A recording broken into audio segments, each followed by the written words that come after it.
Good morning, everyone. My name is Lily, and I'm one of the national contact points for the Horizon 2020 program in Malta. We are based at the Malta Council for Science and Technology. Thank you for joining today's webinar, and thank you for your interest in our webinar Wednesdays. Just to start with some housekeeping rules, please keep your microphones muted, and if you have any questions, please use the chat box, and you can address them at any time. However, we'll reply to all the questions that we collect towards the end of this session. Please note that we have our social media accounts. We have Facebook and Twitter, and you can find us by looking for Horizon 2020 Malta. I would also like to remind you that if you're not registered at our MCST website, please do so, because we provide and we send regular updates through our mail shots in relation to partner searches, to funding opportunities, other events that we are organizing, and so on. So if you have not registered, please do so. Due to the current situation, we have started organizing webinars as from April onwards, and we are organizing one webinar per week every Wednesday at 10 o'clock in the morning, covering different topics. We have 4 upcoming webinars in June. You can see on the screen. The first one will be related to the Horizon 2020 and the COVID-19 situation. Then we'll have a webinar related to the European Innovation Council and how to apply. We'll have another webinar on consortium building and another webinar on how to run a Horizon 2020 project. We will start the registration for these webinars soon, and we'll send the usual mail shot and upload on our Facebook page the registration link. Just to remind you that for those that missed our previous webinars, starting from Horizon 2020 Basics and covering various open calls, you may find the recording on our MCST website, or you can contact us and we'll be gladly send you the recording and the presentations. So just to start with introduction of our team, we are 7 national contact points. We have Antea Fabri, our director, myself, George, Mark, Stephen, Tamara, and Elena, as you can see on the screen. You can take note of our different areas that we cover and also our email addresses. As function as national contact points, we organize various events and trainings. We disseminate information through our communication channels. We can help you with partner searches. We also organize one-to-one sessions, one-to-one consultations. We can also review your proposal and provide you tips and tricks how to improve it. Just to introduce you to the content of today's webinar, the proposal templates and the budget webinar today, as the name implies, will walk you through the main aspects of the templates and the budget that you need to be aware of during the proposal preparation phase. We will start with an overview of the various types of Horizon 2020 templates, followed by more detailed information about the most popular COAS templates, namely the Research and Innovation Actions, and Coordination and Support Actions. And then we'll provide you some information about the various guides that are available to help you, and then we'll also cover the budget. At the end, we will also have a Q&A session. All Horizon 2020 project proposals are required to be presented in a specific outline. This is dictated by the Horizon 2020 proposal templates. The different type of actions have different templates. However, they are all composed of Part A, which is the administrative part, and it's submitted online, and Part B, which is the proposal templates, which are downloadable in a Word format. And they consist, as you will see later on in this webinar, of Part B 1.3 and Part B 4.5. So to start with the most popular overview of the most popular calls, these are the Research and Innovation Actions and Innovation Actions. Here you have, sometimes you have a single stage calls and sometimes two stage calls. So if you are applying for a single stage call, the maximum size of the proposal is 70 pages and is based on excellence, impact, and implementation. However, if you are applying for a two-stage call, during the first stage submission, you will be asked to submit a proposal that is not longer than 10 pages and is only based on excellence and a little bit of impact. Implementation is not asked at that point of time. For the coordination and support actions, usually these are single stage. However, there are some occasions that you can also find two-stage calls here. For a single stage call, the maximum size is 50 pages. And once again, if it's a two-stage call, in the first stage, it will be 10 pages. Please pay attention that there might be lump sum calls, and these templates will be different than the traditional ones. So you have to first check what is the type of the call that you are applying. Also, there are different types of actions, such as the Marie Skłodowska-Curie actions, the European Research Council, and the European Innovation Council.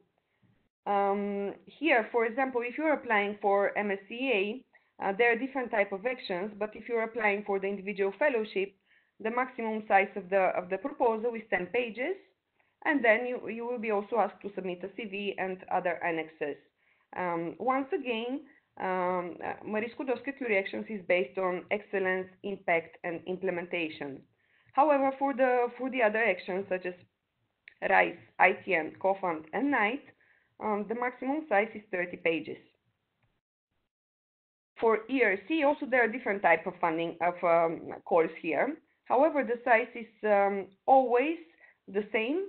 For part B1, you will be asked to submit 5 pages for the extended synopsis, 2 pages for the track record, 2 pages for the CV of the primary investigator, and then you will have 15 pages of the actual proposal. For EIC, for the European Innovation Council, this is including the Pathfinder, the Accelerator, and the Fast Track to Innovation. Here we have 30 pages maximum. So now I would like to walk you through the actual funding and tenders portal, so to show you how to find the actual templates.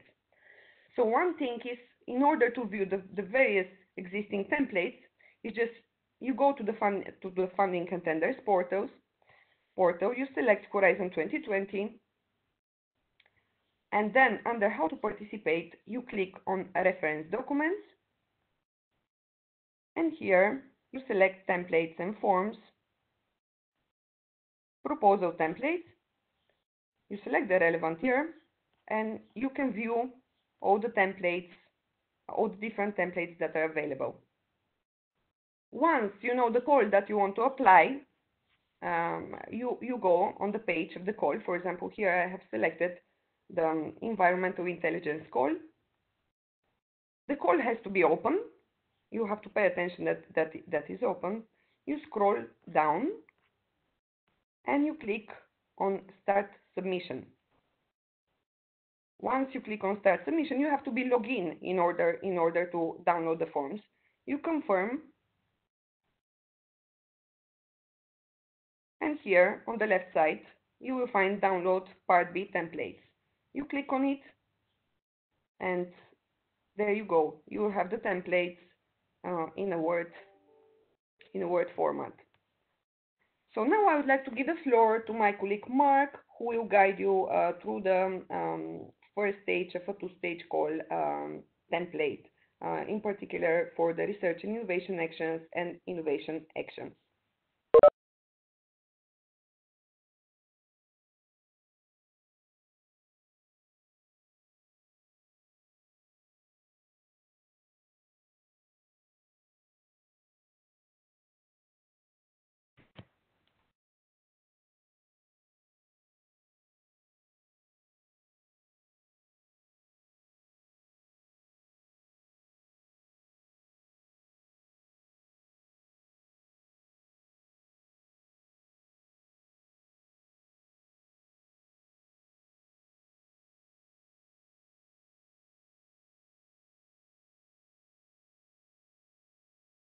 Mark?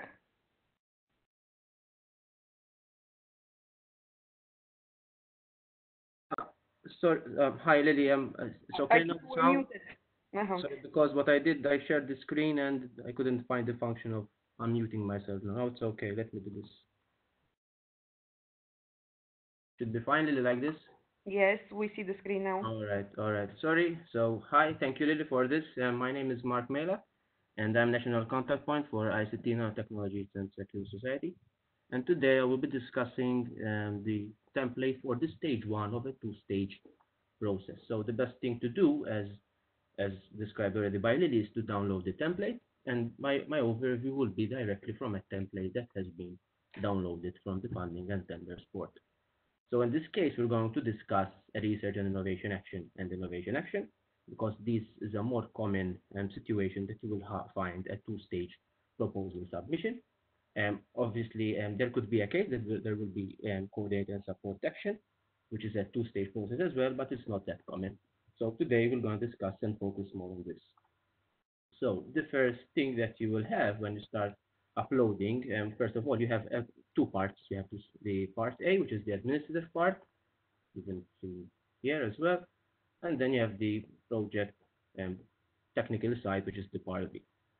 So when you are inputting the first part um, in your um, in your funding and tenders portal and site, you will have even this table of contents here where you have different links to different sections. Obviously, since this is a template, this functionality is not valid here. So one thing that I would like to mention that sometimes the Commission uses this approach, first of all, of having two-stage process, first of all, to have good quality in terms of proposals. And this is also is very beneficial to proposers in a sense that they can make more effort in the second part of the submission, which is the second stage, because their proposal has been of good quality and this was already vetted at stage one. So instead of submitting a full-fledged proposal and there's a likelihood that it doesn't go through, with providing just a synopsis of 10-pager at the beginning, you have more chances that you could be funded in the second stage because obviously you have passed even the first stage. So if we go through the template, we start off by um, filling up the topic that we're going to apply, and the call identifier, the type of action, and the deadline as well. Obviously, every project has an acronym, which is usually made up from the project title itself. Usually, the first letters of each title word are being used as an acronym. It's very advisable to have an acronym because it will be more familiarized even by the stakeholders and even by the research community in the future. The duration of the month and some keywords for reference. And one good thing about these templates is that they give you a lot of information when it comes to guidelines. They really guide you what you need to put in. For example, here in the abstract, obviously you have the limit of characters that you need to respect. And then you have the objectives, for example, you need to put the objectives, any relevance to the program, anything which is necessary to be part of the episode. Obviously, do not put at this stage any confidential information. Moving down, also make reference to if, for example, your submission is very similar to a project that was submitted some time ago. Please make sure that you have indicated this at this stage. Also, I would like to point out at this stage that usually this process of filling up the proposal is done by the coordinator. So if you are at this stage considering a participant role rather than a coordinator role, you might not be involved in this. But it's good to know if you are considering or be a coordinator, what type of process you need to fill in when you are submitting a proposal.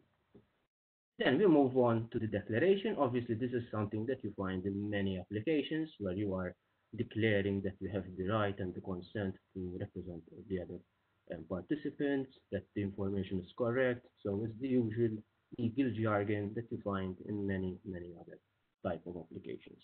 Obviously, there is also a reference to the GDPR and so on. So obviously, before acceding to the next session, make sure that you read every sentence of this and obviously validate accordingly. Then we start inputting more data about the organizations that are going to be involved with the consortium. So obviously there's the information of the the coordinator and the other organizations. There's the PIC number, so make sure even that the participants that are going to be part of your project have a legal name in the system, have a PIC number as well. Obviously, they have their status validated if possible, is better, so that to avoid any problems in the grant agreement phase. So here you have the sections as well, what type of entity are going to take part in this. Moving down, there's also an option for including departments because usually universities or large infrastructures or research infrastructures may have different departments taking part in the proposal. So make sure that it's applicable to this up as well. And then you can put even information of who's in charge of the proposal. So actually this administrative part is truly linking all the bits and pieces of your coordination of the actual consortium as a whole. So make sure that each area is filled up accordingly. Then one thing which is different from a fully fledged proposal at stage one is that you don't need to include a breakdown of the budget, as mentioned even by Lily. And the third section, which is the quality and implementation of the project, is not included here. So here you don't need to really go into dissecting the budget. You just put the lump sum of the total budget. Um, Obviously, at each stage that you are inputting data, you need to validate. It's better to validate to check for errors. And before submitting, make sure that you don't have any errors or warning. Obviously, if you have some marked red warnings, it means that your submission will be blocked, but obviously make sure that everything is filled accordingly with no errors whatsoever. So after this, we move to the actual second part of the proposal, which is the technical part B. In this case, yet again, the document is full of information and guidance that need to be respected. For example, here, it's already evident that you cannot exceed the 10 pages. Obviously, the 10 pages should not be your target. Obviously, if you can say it in 6 pages or 7 and less, as long as you're concise and straight to the point, it's better. It's much more appreciated by the evaluators. This is even written here as a note, so make sure to be concise as possible. Once, if for example, you upload with 12 pages and you don't re-upload with a shorter version, those 2 pages that exceed the 10-page mark, 11 and 12, will be bared out. They will not be even considered. So if you have the the best part in pages 11 and 12, you will lose um, you will lose that part in your proposal submission. Also, there's some reference on how to present your your proposal. Make sure that you do not exceed minimally the 11 point mark of font size. So don't try to be a bit cheeky and short and make the font smaller so that you can fit more words. And also respect the margins as stated here. Now we move to the actual part. So here you need to, as mentioned previously, fill up two parts, which are the excellence part. Obviously, yet again, you have the guidelines, what you need to include. So the document is really helpful here, and you need to write down what are your objectives in a smart way and achievable way, and in relation to the actual program and the text call, which is evident there. Obviously, describe the methodology and the concept that you are going to apply. If there are some links to the national funding schemes maybe or international ones, so make sure that you are aware what is happening in the universe of research as well. The methodology that will be used as well, make sure that you go into detail in that. The ambition, so obviously you need to present something that is out of this world, something which is actually very excellent in technology in itself.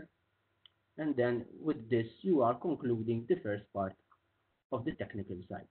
After that, you need to fill up the impact side, which was obviously referring to all the expected impacts that are listed, which are different from one topic and another. So this was, in a summary, what should be accepted in a 10-page proposal. So I hope that this was quite useful. So yet again, make sure that you read carefully what is being what's in the template, because it's a very good guideline to submit a very appropriate proposal. So I now leave the floor to Steve. I can stop sharing my screen, and I guess Steve can take over from there. Thank you very much. Thank you, Mark. I'm going to start sharing my screen.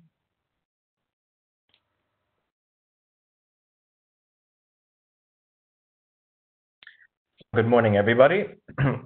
Thanks again for joining us. I hope the first parts have been very clear. This part, we're going to go more on the technical side of the actual proposal, which is obviously divided into these three core areas, which are the core areas into many Horizon 2020 proposals, which is the excellence, the impact, and implementation. And what we're going to do is obviously describe what each of these actually mean and what we can actually do to create a winning proposal for whichever Horizon 2020 program you would like to apply for. So these are going to be general indications as to what constitutes a very good proposal in terms of the technical proposal here.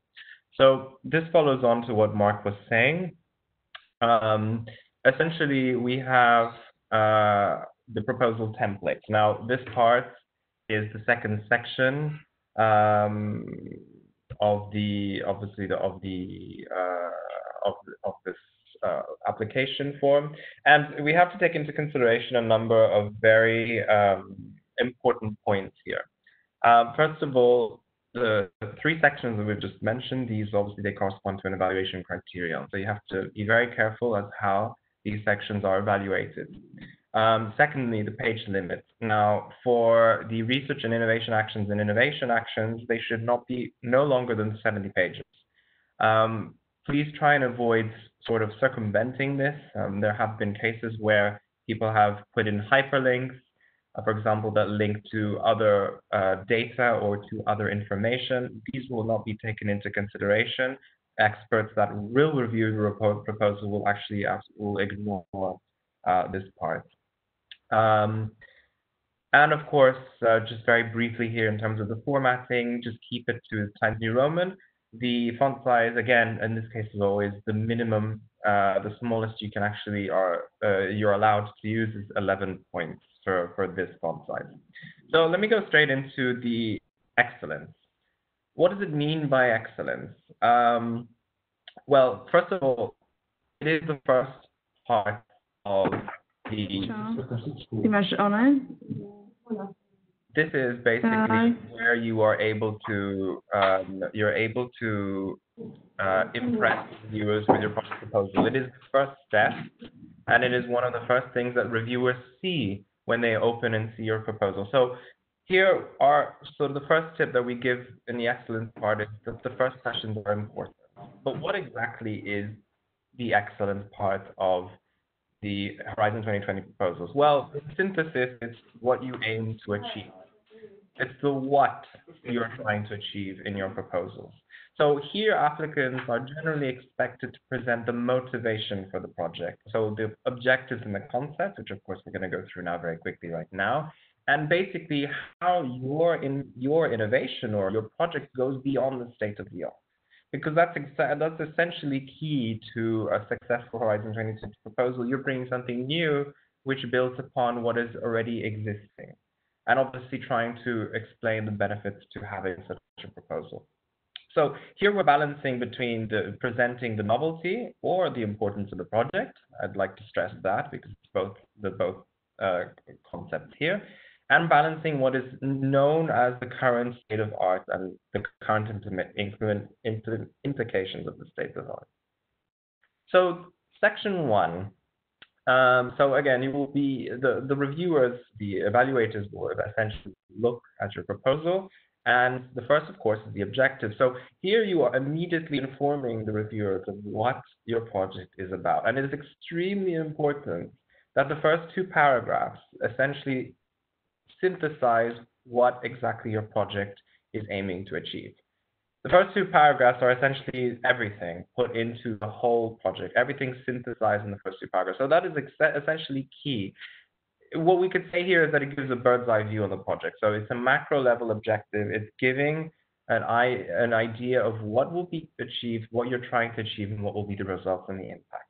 And here also we'd like to stress that the objectives part in this section is specifically looking at the scope, the focus of the call. So refer always to the call that you have obviously applied to. That's especially key.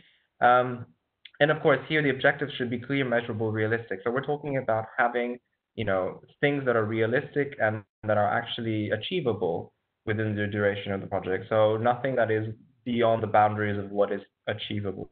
And also taking into consideration the budget that you would like to use to achieve these objectives. So again, this section is not that long actually, because essentially speaking, we're talking about 2 pages in length. So here, I would not go over, as a tip, I wouldn't go over 2 pages in length in actually describing your objectives. Going over the objectives, I think you're obviously explaining too much, and the whole point is that the rest of the proposal goes into fuller detail into what you plan to achieve. Section 1.2. This is more trying to explain how your project is relating to the work program. And what we mean here is obviously referring to the topic that you applied to. So the challenge that you applied to obviously addresses a specific challenge. And in this section, you are explaining what your project is aiming to achieve. So obviously here you can refer to what is being in the call text. But at the same time, we're not repeating what is being said in the call text. So don't use anything from the call text, but actually what you've written in subsection 1.1. And again, 1 page is enough for this section. There's no need to go overboard with specific details here. And now here's an interesting tip. Now, generally, chronologically, you would think that you would need to go through all these sections in chronological order, but our tip here is that it's actually best to write this section after fully developing the entire proposal. The reason for this is very simple. You would going through the project and actually developing the project over time, and once you've actually finished developing the project, you have a better view and an overview of how your project is achieving the objectives laid out by the work program. So it's much easier at this point to actually write this section after actually writing the whole proposal, so you can actually identify clearly the links of your project to the work program. So this is a tip that we would give, and I think it gives to a very successful proposal as well.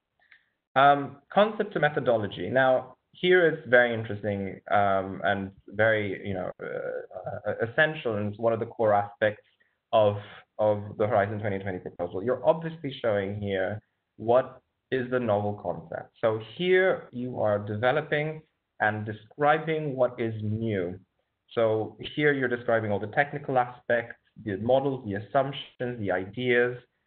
This is really where you show, even through diagrams, through any kind of evidence, what is the novelty here. And again, you obviously go through the whole methodology. Just take into consideration the methodology here is not to be confused with the implementation part, which we go through.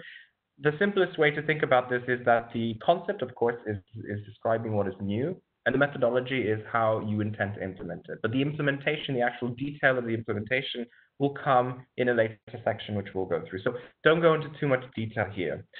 For CSA projects, as my colleagues mentioned, we have mostly three different types of projects in Horizon 2020. The CSA projects don't really refer much to TRL levels. So again, in this case, the TRL levels for CSA projects are not relevant.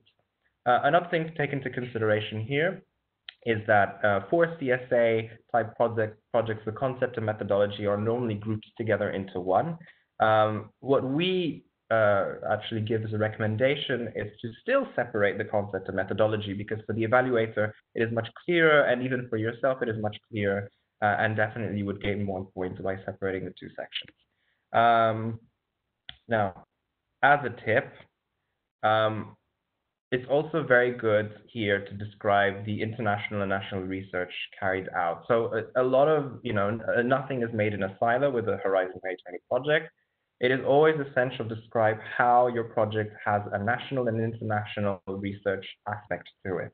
So what are the linkages that you can create? What are the synergies you can create with other fora, with other projects, with other international conferences, and so on and so forth. So it's good to show that you're linking also abroad to other initiatives as well.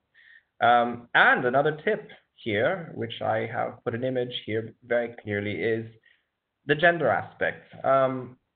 Gender aspect is very important, especially now within Horizon 2020. We're going to have an even greater emphasis on gender dimensions. Now, what we mean by gender dimensions is that your project should reflect or should approach the subject with a gender dimension as well, which could be, for example, mean the inclusivity of having, for example, more women as an impact, for example, more women working, or the impact of increasing their participation. So this has got nothing to do with how gender balanced your consortium is, but how you will tackle the gender issue as well. And the reviewers and evaluators in Horizon 2020 look at this extremely with a positive eye. Section 1.4, this is only for RIAs and IAs only. Here, it's extremely important to establish the need and motivation. Why is your project being done? Why are you even coming up with this? Why do we need your project? Imagine a situation where your project was not there. You can think of it in the reverse way. This is basically it. You can say, well, if my project wasn't there, then these objectives would not be reached. And of course, society would not be better off. So the project is showing the need and motivation for having your project. And in this case, it's very important to describe the state of the art. What is the current situation? What is the current knowledge gap? And what your project is bringing towards the solution to these needs. So obviously here you're going to describe the eventual breakthroughs, the new products or services. So your project is a catalyst to bringing new, not just the innovation, but actually bringing new services to and value to the public, or to the greater research fora, for example. And the tip here is providing supporting evidence. A lot of the times, projects say that they're bringing innovations without actually referring to what is the current state of art.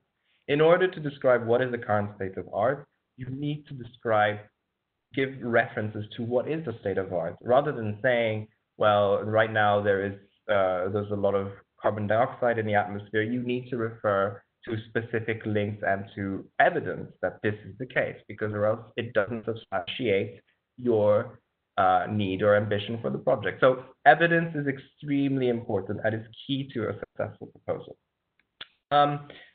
This brings me on to impact actually very well, because as I said, you have to bring something. This brings value. This brings why do you have this motivation? And impact is the second part of the Horizon 2020 proposal. And unfortunately, it's also known in let's say in the research circles as the abandoned child, because a lot of people find it very difficult to write the impact section. But we think that it's actually very easy, rather than just to say impact, is just to rename impact as what we consider as the value of your project. So what is the value that your project is bringing? And in order to do that, you can try and obviously ask a couple of questions. What will happen once the project is finished? What will be the scope of the project? What will happen in terms of the actual results made? So there has to be a distinction made between the impact and the value. And a lot of times people think the impact is the result that is of the project. And that's essentially, yes, it's a part. You will obviously achieve certain results, but the results obviously bring forward more impact as well in terms of other benefits it gives to society or to other stakeholders that you are trying to go after. And in fact, under innovation actions, the score in terms of the evaluation gets 1.5 automatically, a factor of 1.5 over other sections. So the innovation actions, which essentially show that the TRL levels are of greater level, which is more on the innovation and less on the research side, they expect that you have a greater impact because, of course, your technology is maturing more and therefore should have a greater impact. Very briefly, so here, as I just said to you, this is the second section, we describe what is the expected impact. So we either look at the innovation capacity, what this project is going to bring. Is it going to create new markets? Is it going to bring and develop a new platform of companies? Are we going to create a platform, even for example, for a CSA project? If you're going to create a network, well, you expect that this network of initiatives that you create or the outreach, you're going to create maybe a new platform so that companies can, for example, interrelate with each other and create new business opportunities. So the impact goes beyond what the activities are of the project, because essentially you are creating, let's say, the building blocks to produce something which will be very impactful. And again, this can go even to other things. For example, your technology will reduce over time CO2, so CO2 in terms of climate change in the environment. So this is how we try and define what impact is. At the same time, in the proposal, it's very important to describe any barriers or obstacles, any risks that you might have in order to achieve those impacts and objectives. And the tip here is just to avoid telling the same story several times. We're not copying what is made from the impact from the call text. Yes, that is obviously one of the referring points that you should look into and you should obviously mention, but the impact goes beyond what is the impact of the call because it's specifically related to your project. Again, so key performance indicators are extremely important, and as I mentioned to you, the dimensions of impact can go in different ways. So in terms of the scientific research, the socio-economic possibilities, the environmental I just mentioned, and even in terms of public engagement. Subsection 2.2, which follows on from subsection 2.1, is the actual measures to maximize impact. So what will you do to maximize impact?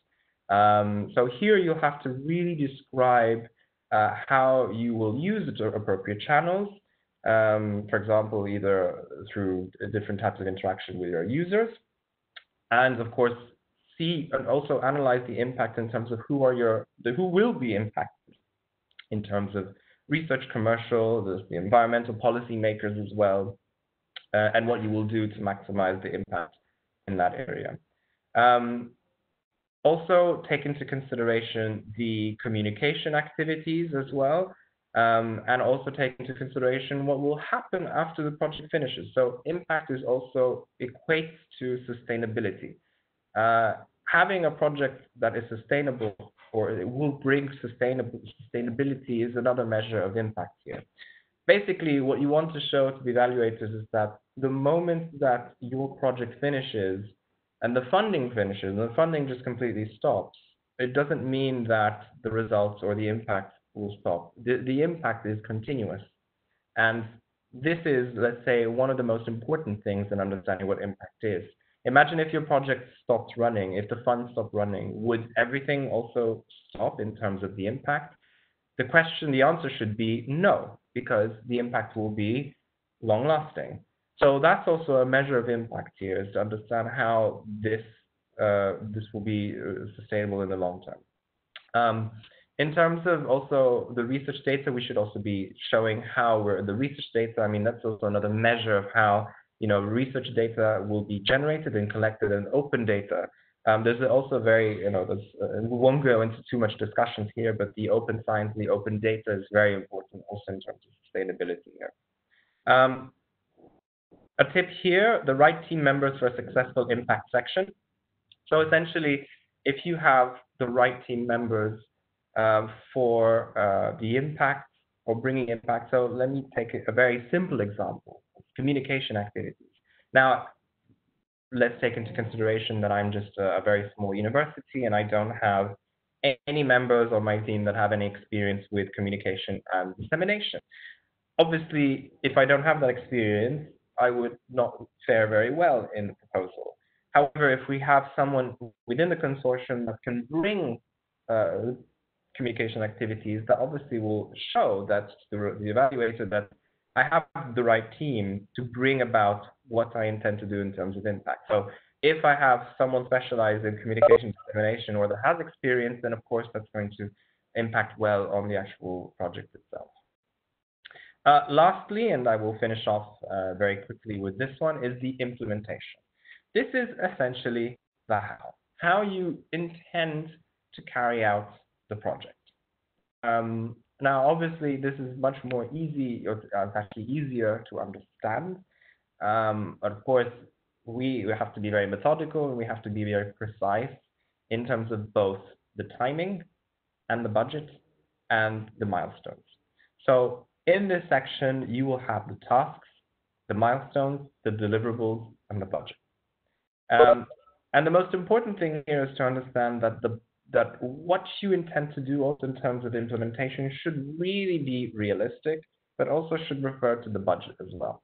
So if you are planning to do 17 different conferences to disseminate your data on what you discovered, but you don't allocate budget for that, obviously it's not going to be realistic and that's going to impact negatively on your implementation.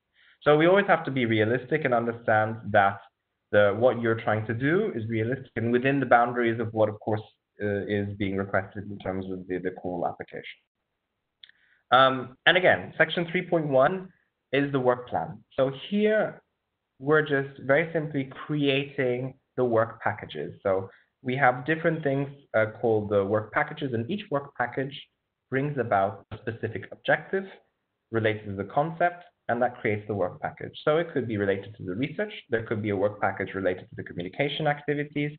There could be a work package also related to project management. So each work package is structured in a way that it links to the objectives. As I mentioned to you, refer to section 1.1 and to section 1.3.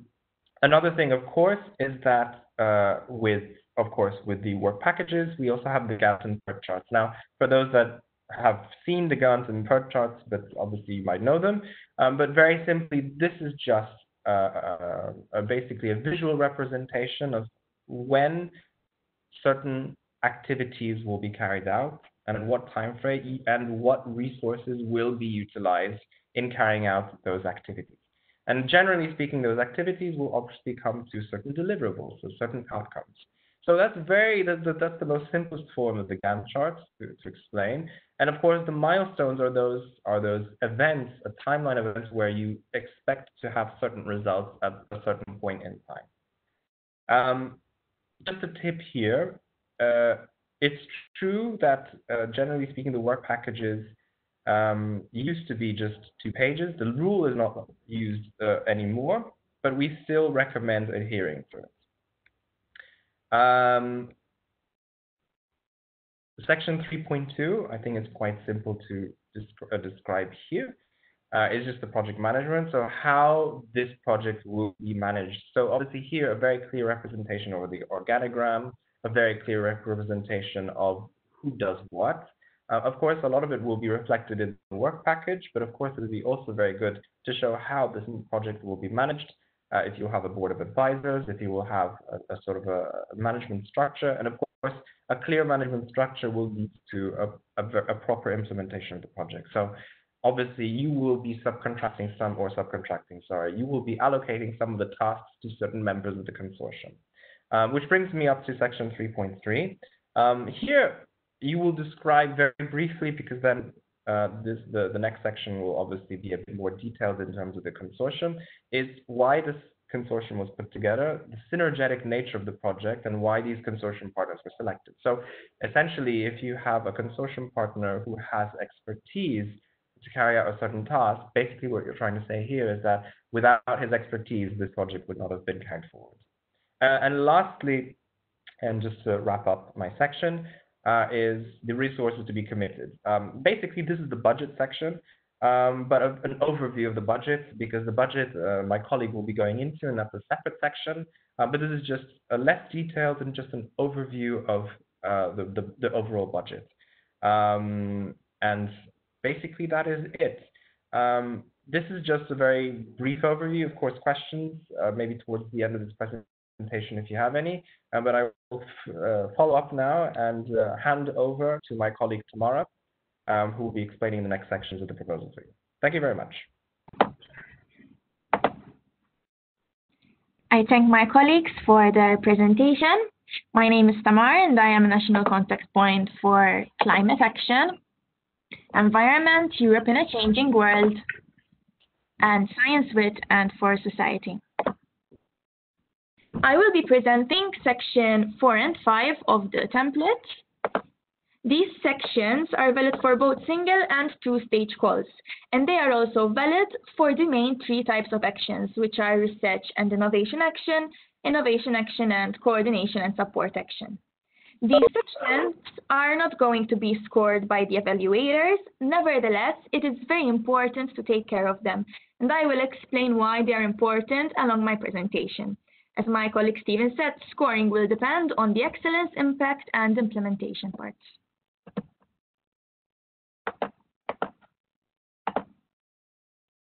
Section 4 is the members of the consortium. It is important to note that this section is not covered by the page limit and that the information here will judge the operational capacity.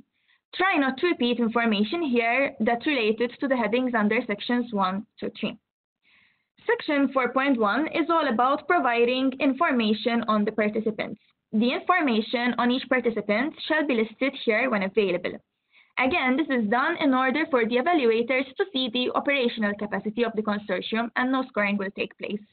Information such as the description of their legal entity and its main task and their role in the proposal needs to be presented. SEV of the individuals responsible for carrying out research activities must also be listed here. In addition, a list of up to 5 relevant publications and products, services, or other achievements relevant to the call content must be presented, along with a list of up to 5 relevant previous projects linked to the subject of the proposal.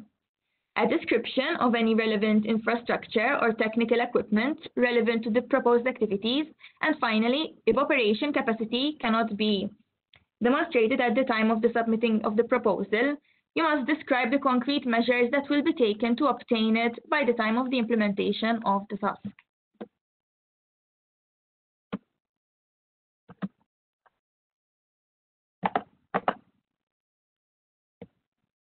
Some tips that will help you develop section 4.1, which is the section on the information about the participants, is by asking yourself these questions. How does the consortium as a whole reach the objectives?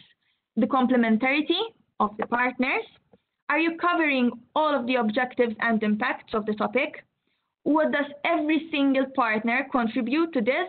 Does everyone have an appropriate and relevant role in the consortium? The last question you definitely need to know is if you have any partners from third countries. Sometimes in the call text, they specifically ask you for cooperation with third countries. There are a number of calls that seek cooperation with Africa, therefore you must include third countries for sure.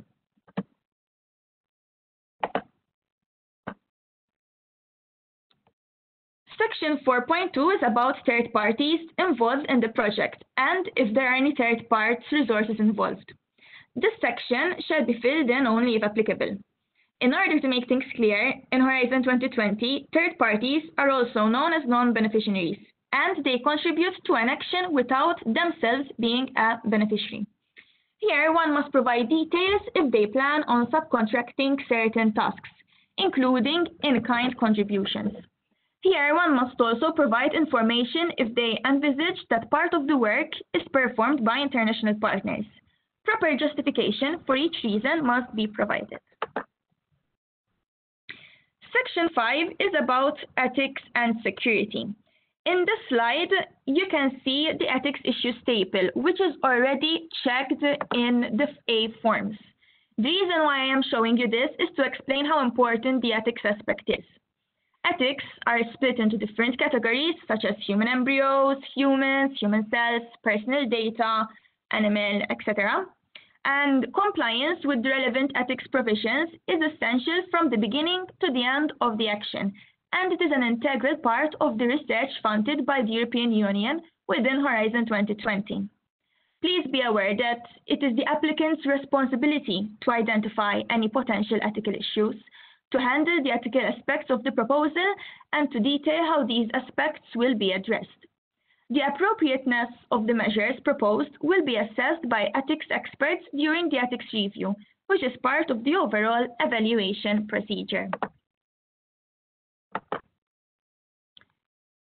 other ethics issues, there is also an ethics self-assessment test.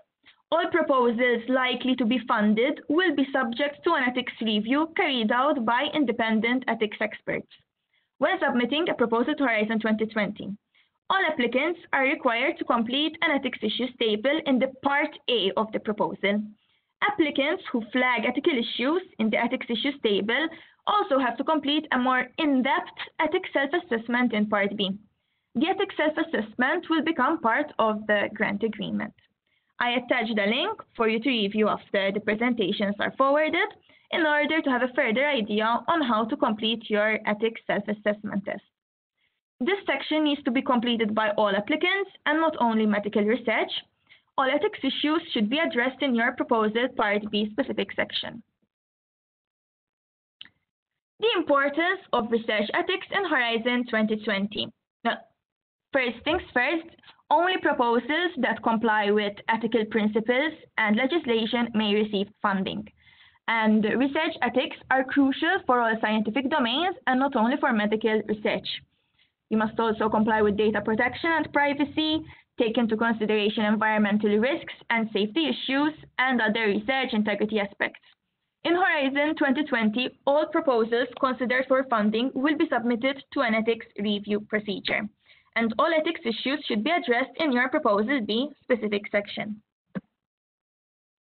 As for security, in this section you shall indicate if your project will involve activities or results raising security issues or EU classified information as background or results. You can see Article 37 of the Model Grant Agreement for more information on the classification of information. You can also refer to the Horizon 2020 guidance, and there's also the links attached for your reference later after we share the presentations. So that is all you need to know about Section 4 and 5. I thank you for your attention. I now pass the floor to my colleague, George.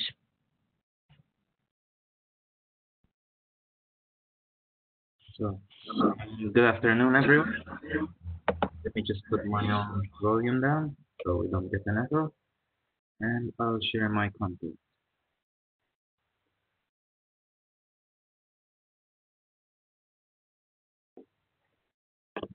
So, I'll present to you the Horizon 2020 budget and project proposals.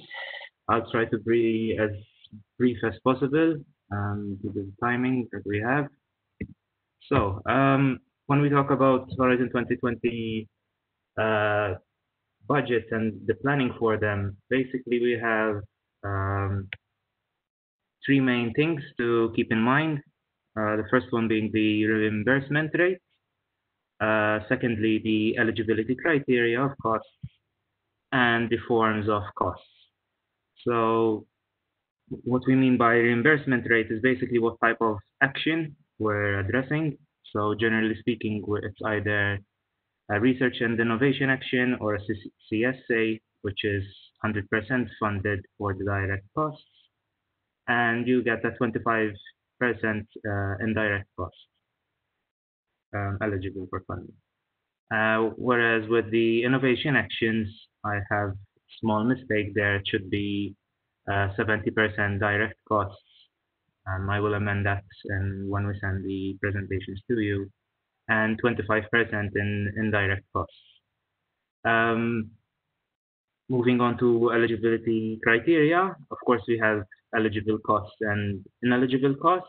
Starting with the eligible costs, of course, they have to be actual, so they have to be actually incurred by the beneficiary, so that is the participant. Incurred during the duration of the project, and it should have been included in the estimated budget. So it's crucial that you foresee what your expenditure will be throughout the duration of the project. And of course, there are other criteria to make the cost eligible, such as being identifiable and verifiable. And of course, they have to be incurred when you're addressing the efforts and actions being made in the project. And of course, they have to comply with national law or taxes, any labor laws or social security. Of course, they have to be reasonable, justified, and complying with principles of sound financial management, in particular regarding economy and efficiency. So what's in ineligible costs? Ineligible costs are listed here, such as costs related to return on capital, debt and debt service charges, any interest owed, doubtful debt, currency exchange rate losses. So you have to factor that in when you're basically, if you're not using the euros, all budgeting should be done in euros, of course. So make sure to factor that in because the exchange rate losses are not factored in. So consider that if one of your partners in the project are not using the euro currency, both member states or non-member states, they're eligible for funding, of course. And other items that are not eligible are things such as deductible VAT or reckless or excessive expenditure.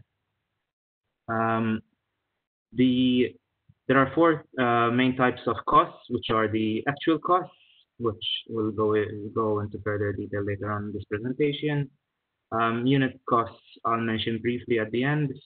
Basically, they are relating to the merit for the most part. And we have the flat rate costs, which I've basically already mentioned, which is the 25% indirect costs that one is eligible for when participating.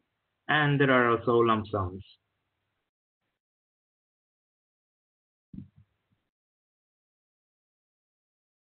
So again, for research and innovation actions, the budget at the proposal stage for these forms of actions needs to be completed in the funding and tender portal under section 3 of the administrative forms, which has been already indicated in the templates. As I believe it was Mark who mentioned, in the case of two-stage proposals, in the first stage, you only provide one figure for the whole proposal, which I've extracted here on the slide. For to do two-stage proposals, we'll go into further detail now.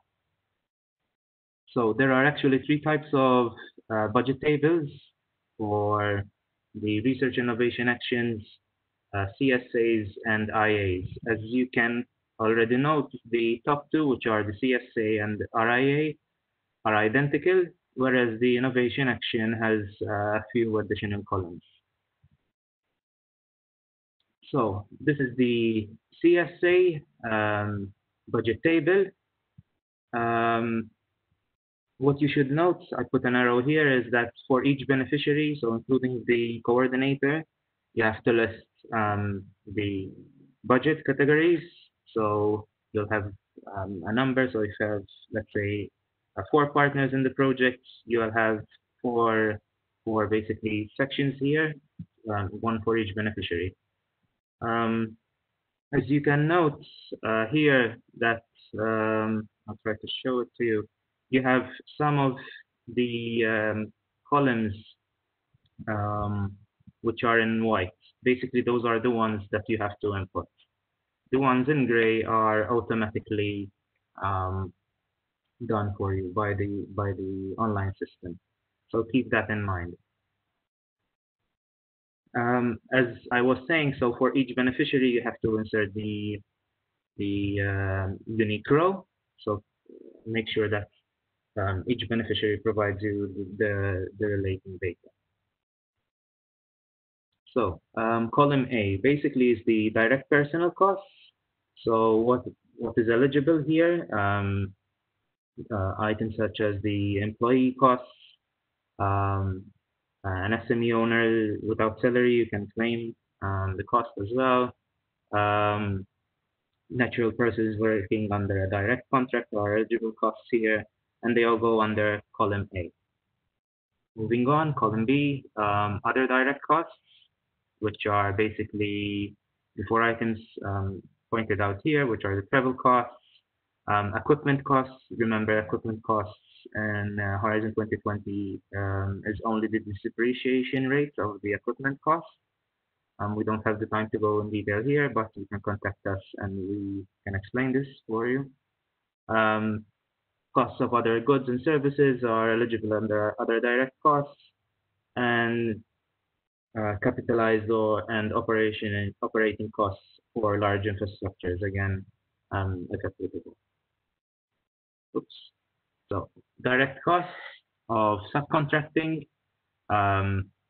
If you're using subcontractors, so you would list the cost here. They need to be carrying out the tasks that are part of the project and are described in Annex 1. So it's only applicable if you are using foreseen subcontractors. Column D, which is direct costs of providing financial support to third parties. This is only applicable if you are, for example, going to issue some form of, let's say, grant in your project. So let's say that you, as part of your CSA activities, you're going to launch some kind of startup or some kind of scheme. So you'll be using the money that has been allocated to basically be transferred for a program of sorts. Moving on, I'll focus a bit on this one, which is the indirect costs. As alluded to earlier, you get a flat rate of 25% for indirect costs. So basically, as you can see, this is an automated calculation, which basically factors in columns A, B, and E. And basically, it gives you a flat rate of 25%. What you have to keep in mind is some columns are excluded, such as the costs of subcontracting. You are not provided the indirect costs, and also costs of in-kind contribution provided by third parties, which are not used on the beneficiary's premises, are again excluded, so you will not get the 25% indirect costs. Since we're a bit running short on time, I will explain the other columns in the next slide. So basically, the other columns, as you can see, most of them are grayed out, so they are automatic. One has to keep in mind that with regards to research innovation actions and CSA actions, they are 100% funded. So even if you are a private entity, column I will be 100%. Sorry, private for-profit entity, column I will still be 100%. So you don't need to worry too much about that. And with regards to the other columns, they are basically very self-explanatory, being what is the contribution coming from the European Commission. And if you are basically bringing on board, let's say, a third country who are working within their own budgets, they wouldn't be asking for any contribution. Moving on, coming to the innovation actions, as you can note, this table is quite longer because it includes cost categories for third parties and other beneficiaries. So make sure to read about these in the model grant agreement if you are participating in the innovation actions, and discuss this with the coordinator if you are simply a beneficiary joining a consortium. The coordinator needs to understand quite well the implications of this budget table. If you are coordinating an innovation action, we always recommend that you get in touch with us so we can specifically explain cost categories to you. Again, one last important thing about this table, which is, I'll show you with the pointer, the column I, which is the reimbursement rate. Here it's 100%, but remember that is only applicable to beneficiaries that are not making a profit. So for private entities, this will be 70%.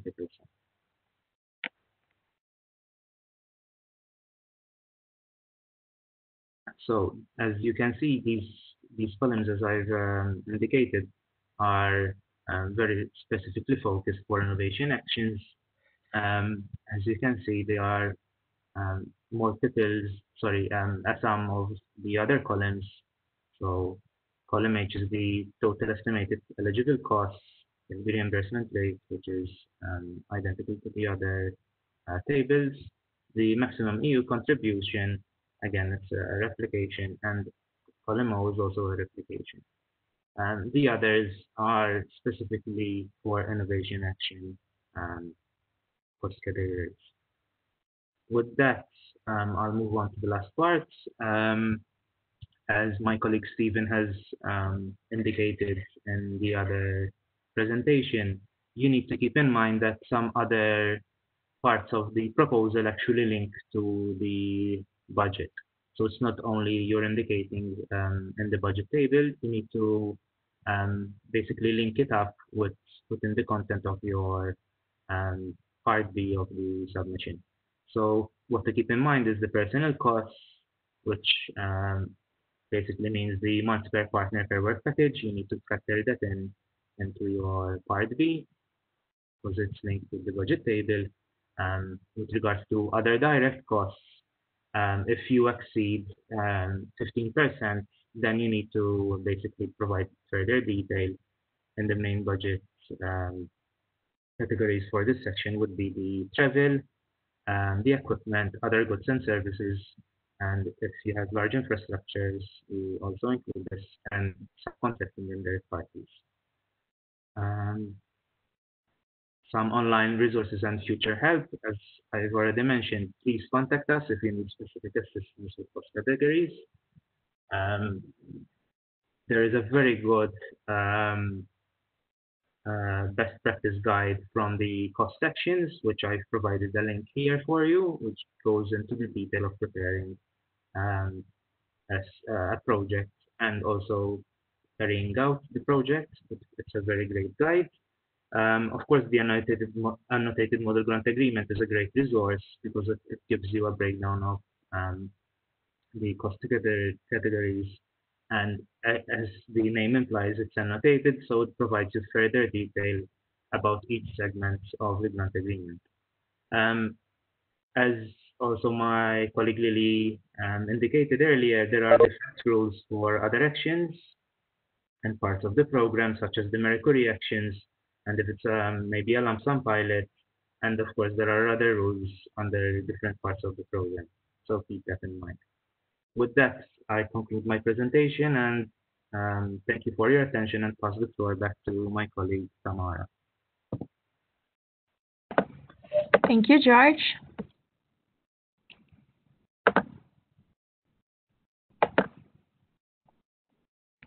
Now we will pass on to guides and reference documents. You can access the Funding and Tenders portal, and I will actually show you a live demo of it. You go in the Funding and Tenders portal. This is the home page. You go on Support and check out the guidance and manuals. Onto the reference documents and select Horizon 2020. As you can see, this page includes reference documents of the programs managed on the portal. There are legal documents, and you can see the legislation, work program, grant agreements, and for further guidance, you can click onto the guidance and open if you want to see the rules for proposal submission and evaluation, other rules on the legal entity validation, the annotated model grant agreement as well, and you can also check out the templates and forms. So everything is listed here for your reference, and as well for specific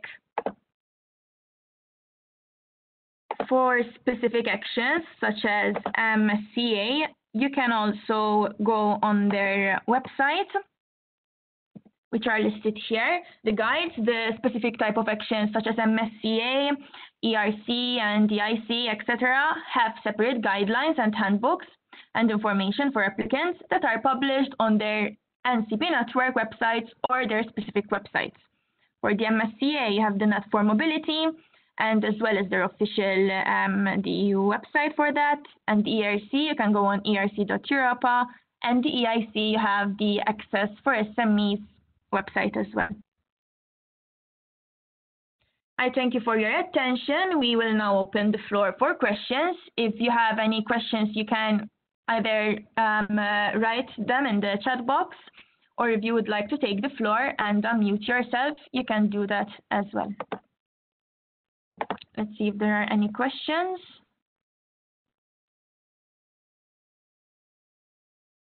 Maybe my colleagues can come in because I cannot see the questions from the sharing mode.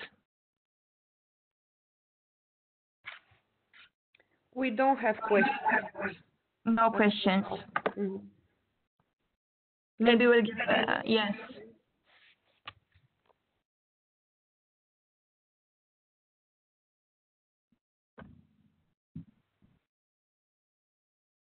Hi Tamara, it's George again.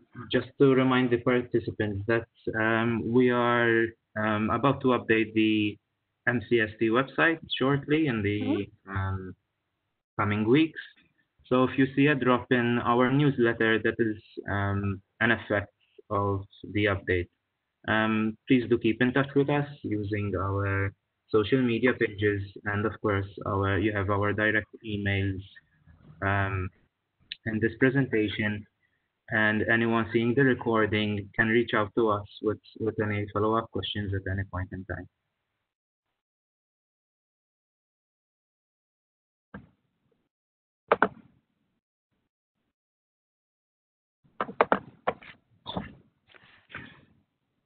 If there are no questions, I think maybe we can close the session.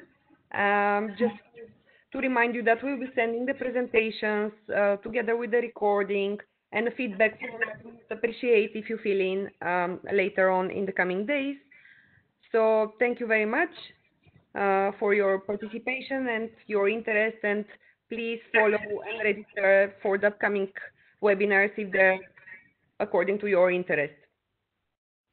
Thank you.